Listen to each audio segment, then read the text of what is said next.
What is your business in Ukraine? I probably have had as expansive a relationship with Ukraine as anybody in the administration, certainly at the cabinet level. As chief of the nation's energy agency, Rick Perry focuses a lot of time on Ukraine. Our interest was always, and still is, trying to help Ukraine become as independent as it can be from an energy standpoint.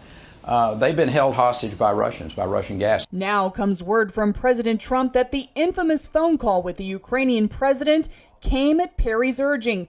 In a statement to CBN News, Perry's spokeswoman says Secretary Perry absolutely supported and encouraged the president to speak to the new president of Ukraine to discuss matters related to their energy security and economic development. Perry tells CBN News he's personally discussed Ukrainian corruption with President Trump, Rudy Giuliani, and several ambassadors. It's not once, as God is my witness, not once was a Biden name, not the former vice president, not his son, ever mentioned.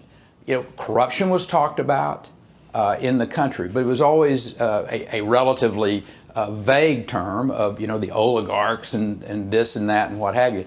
But I'm quite comfortable. I mean, matter of fact, I'm extremely comfortable that not did the President of the United States or any of his administration or his team ever talk about and with the intent of there was some quid pro quo. Instead, he says the administration is intensely focused on getting Ukraine to clean up its own business culture. The message was clear. You clean up the corruption, and the United States will be, certainly willing to come in and help you. I can't go in good faith and tell a U.S. company, go and invest here, go and be involved if the corruption is still ongoing. Despite all the scrutiny, Secretary Perry traveled to Lithuania Sunday to meet with Ukrainian and other regional leaders to discuss energy security. I think this is obviously the continued attempt to take this president any way they can because they don't like the way the election turned out in 2016. Regardless, Perry will likely remain under a microscope for the foreseeable future. Jennifer Wishon, CBN News, Washington. I've been going to Ukraine for the last two administrations. Met with President Poroshenko back in 2018. I represented the United States as head of delegation at the inaugural of President Zelensky, and had multiple conversations with men and women in Ukraine, both administrations, about how can the United States help them become more energy independent, and here are the things that you need to do so that a person like me could recommend to energy experts that you should invest in Ukraine. I think it's important for people to understand Ukraine historically was this great resource, both in oil and gas.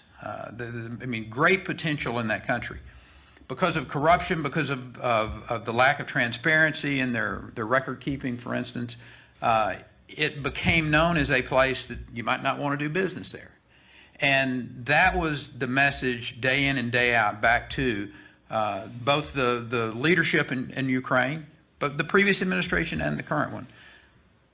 And for the President of the United States to be comfortable that, Mr. President, you can feel assured that this country is headed in the right direction. And we became very comfortable with the Zelensky administration that was the case. And a host of conversations with leaders across the scope, if you will. And absolutely, I asked the President multiple times, Mr. President, we think it is in the United States and in Ukraine's best interest that you and the President of Ukraine have conversations, that you discuss the options that are there. Second one, answer is no. I'm here. I'm serving.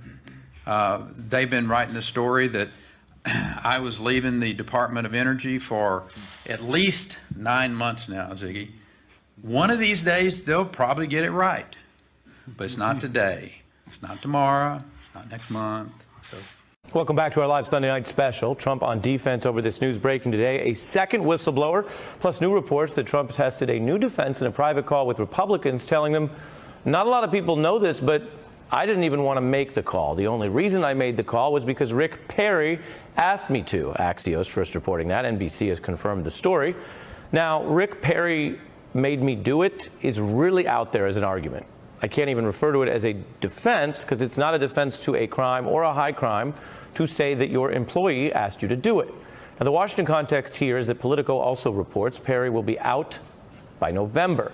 The wider context is you don't have to blame others for something you did that's innocent. You blame others when you already know it's bad. There's been no shortage of developments as the impeachment inquiry moves forward, but there's now a second whistleblower coming forward. Katherine Johnson is live in New York. And Katherine, what can you tell us about this person? Good morning, Russ. Well, the attorney representing this second whistleblower says the person works in the intelligence community. The reason Democrats are excited about this person's claims is because they're said to have firsthand knowledge of that controversial phone call between President Trump and the president of Ukraine. Now, the first whistleblower only had secondhand knowledge of that conversation. So the president's greatest defense has been that it's all just hearsay. That reasoning now won't work with this new whistleblower coming forward, who claims to have heard that call directly. Still, the president and his supporters deny there was anything wrong with the conversation that was had. And Katherine, let's talk about the timeline for these impeachment proceedings. What are we looking at? No, tough to say, Russ. There isn't really a set timeline for impeachment proceedings, but looking to the past, when President Clinton was impeached, that took more than a year from the House vote all the way to the Senate trial. Now, this time, Democrats don't have a year with the election cycle already well underway. Insiders say they're hoping to get a vote done in the House by the end of the year. That means a trial could follow in the Senate as early as the beginning of next year. All right, Katherine Johnson, live for us this morning. We'll see how it all plays out. Katherine, thank you so much. Back with us to get into everything, we have Professor Melissa Murray, and joining us, Maya Wiley. How you doing? I'm good. The Rick Perry argument, thoughts? Yeah, that's the only response, is to laugh. We had a whole bunch of Legos on the floor at home today, and I'm like, who made this mess? Rick Perry made me do it. Well, you know, when one of the things that's really not funny at all about this situation is that we have people, particularly young black men, who are prosecuted because they have threats against their family of violence if they don't participate in gang activity. They don't get to say, the gang made me do it. They're still guilty of the crime, even if they do it because they're afraid for their lives or the lives of their families. For a sitting president to suggest, even informally, that somehow the Republican caucus should hang with him, which is what I think this call was about, right? As we saw some senators starting to express deep concern for some of his public statements, that he's looking to shore them up, and in doing so, casting blame on someone else. We don't know enough about the call, so I do want to say that. We need more detail. Yeah, we're getting an account about one part of it. We're getting an account of one part of the call, and we need the whole context for the call. But any suggestion that being told to do something you must know is a crime because you had the Mueller investigation on whether or not you were improperly trying to get dirt on Hillary Clinton from Russians pretty much tells you should at least have a red flag and maybe consult some attorneys before you do that, even if you have a member of your cabinet suggesting it. Well, and to be clear, though, when he said that Rick Perry was the one who wanted the call initiated, there might have been a very plausible reason for the Secretary of Energy to want to speak with someone at the head of the Ukrainian government. Liquefied natural gas, lots of oil reserves in that area. But it doesn't mean that donors on the board. but like, to be fair, to put it all on Rick Perry, I mean, just seems to be obfuscation of the highest order. And again, Rick Perry made me do it. Like, that boggles the mind, but not surprising. I mean, this is totally on brand. Well, and he's one of the things that you look at as an attorney is the fact that Donald Trump has given a different answer to what this call was about and what motivated it throughout the past week and a half, starting with, oh, well, this was because I was upset about the Europeans not putting in enough money. Then it was about corruption. Then it became, it just, casting about. It's just a casting about for what's the best answer that's going to get me the best response. I think what we're talking about is that it qualifies as a huge gaffe that your own lawyers wouldn't let you make, because it's a triple layer cake. Like, the first layer is this isn't true. Then the other layer is it doesn't sound true, because nobody thinks Rick Perry is the foreign policy mastermind of this presidency that makes Donald Trump do that which he doesn't want to do. And then third and finally is what you've just alluded to, which is it's a confession that the thing is both happening and bad, which was not where he was 10 days ago. It does seem to say, oh, I have to get away from this. I have to blame somebody. Well, I mean, this whole week has been about getting away from this, and it just seems like there isn't a getting away from this. It seems to be getting deeper and deeper and deeper.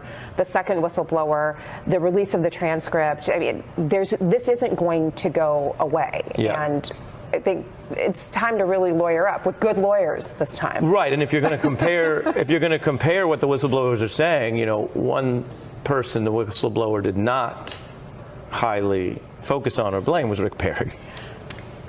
I don't mean to take this too seriously. I'm just mentioning. Rick Perry has not been in play since Dancing with the Stars. Well, I thought you were going to quote KRS-One earlier, Ari, so I was a little bit surprised by the Miley Cyrus. Reality ain't always the truth. The reality TV. President Trump is on defense over several different fronts tonight, bowing to this military pressure from Turkey, new subpoenas over Ukraine, and again shifting his defense in an impeachment probe that could define his presidency. So it is worth keeping track of the evidence here. One piece of evidence suggests Trump knew his Ukraine plot was wrong because he vigorously denied it, originally insisting that rather than calling for an investigation of Biden, the call was congratulatory and about some sort of general corruption.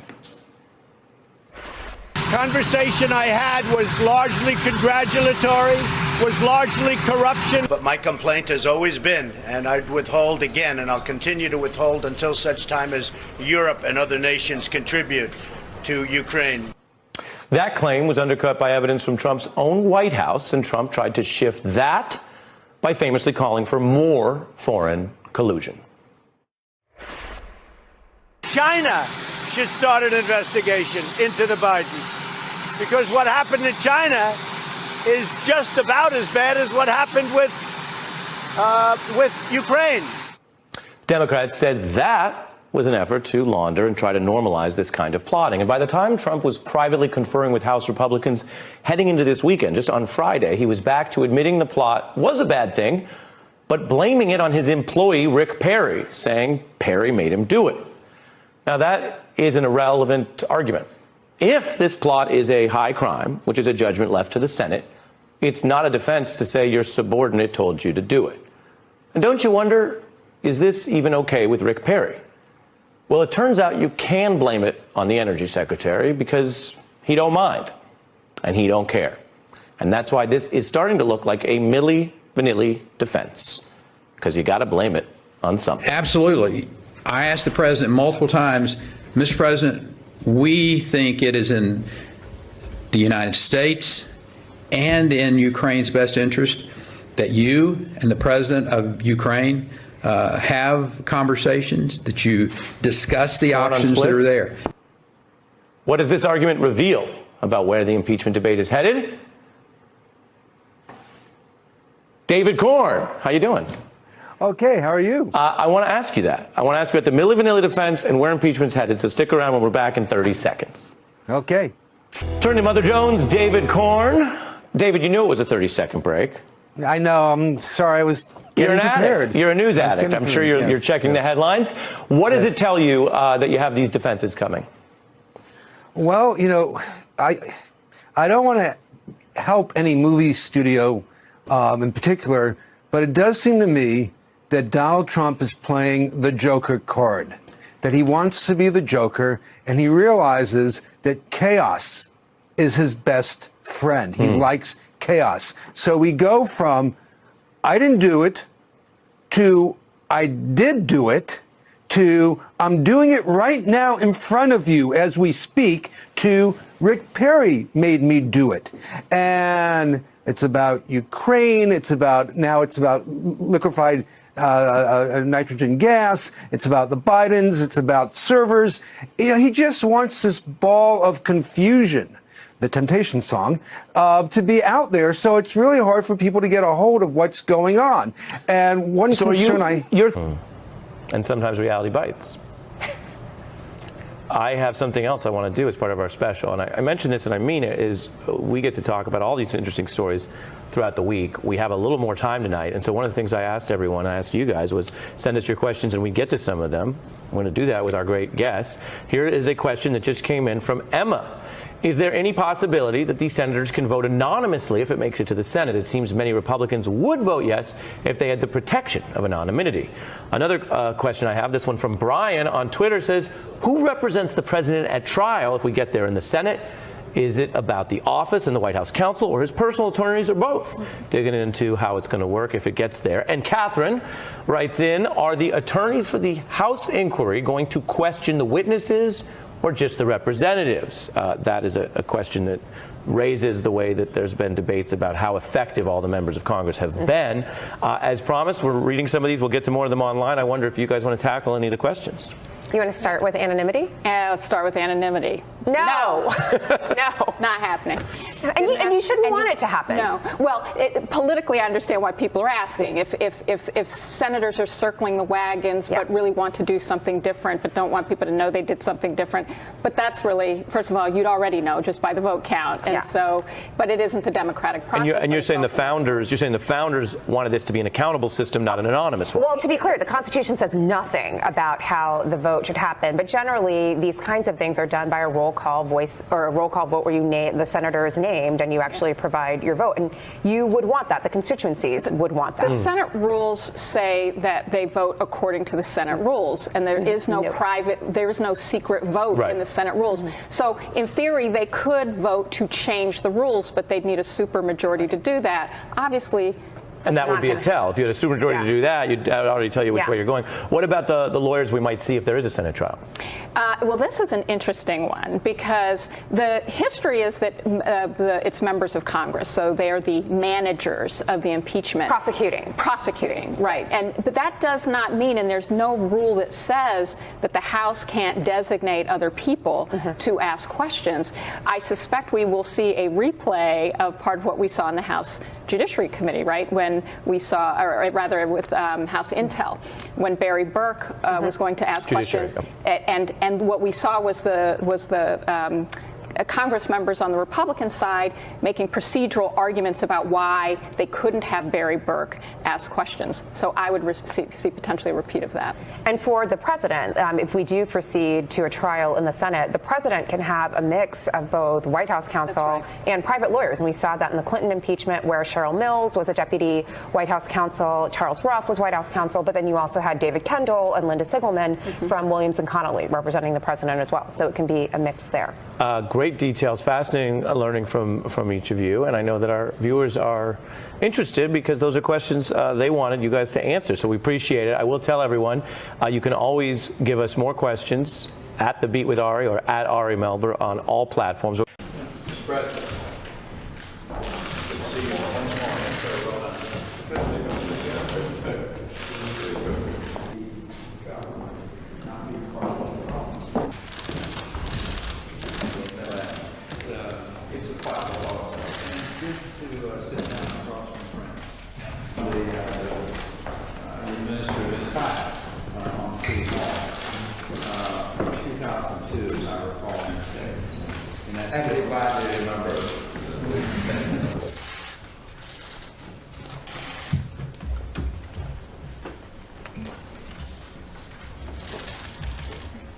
Absolutely. I asked the president multiple times, Mr. President, we think it is in the United States and in Ukraine's best interest that you and the president of Ukraine have conversations, that you discuss the options that are there. So absolutely yes. Second one, answer is no. I'm here. I'm serving. They've been writing the story that I was leaving the Department of Energy for at least 9 months now, Ziggy. One of these days, they'll probably get it right. But it's not today. It's not tomorrow. It's not next month. So.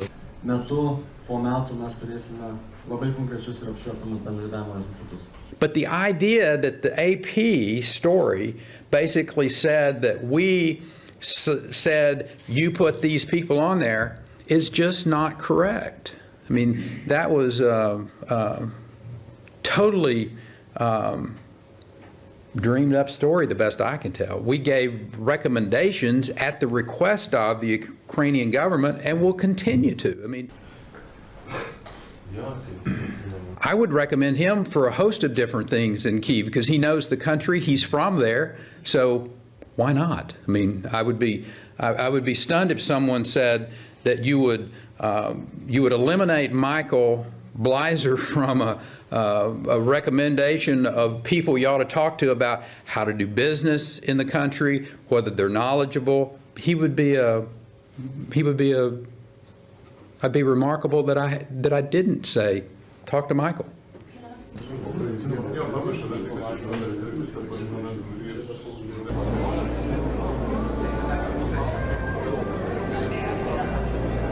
The Republic of Lithuania. Your Excellency, the Minister of Foreign Affairs of Lithuania. Thank you very much. We see that since the end of the Cold War, the United States has also... And that is the key reason that President Trump and I continue to oppose the Nord Stream 2 pipeline construction project, as well as the multi-lined Turk Stream project. Nord Stream 2 is designed to drive a single-source gas artery deep into Europe and a stake through the heart of European stability and security. It would increase Russia's leverage over Europe's foreign policy and Europe's vulnerability to a supply disruption. Along with a Turk Stream pipeline, it would enable Moscow to end gas transit through Ukraine by the close of the decade.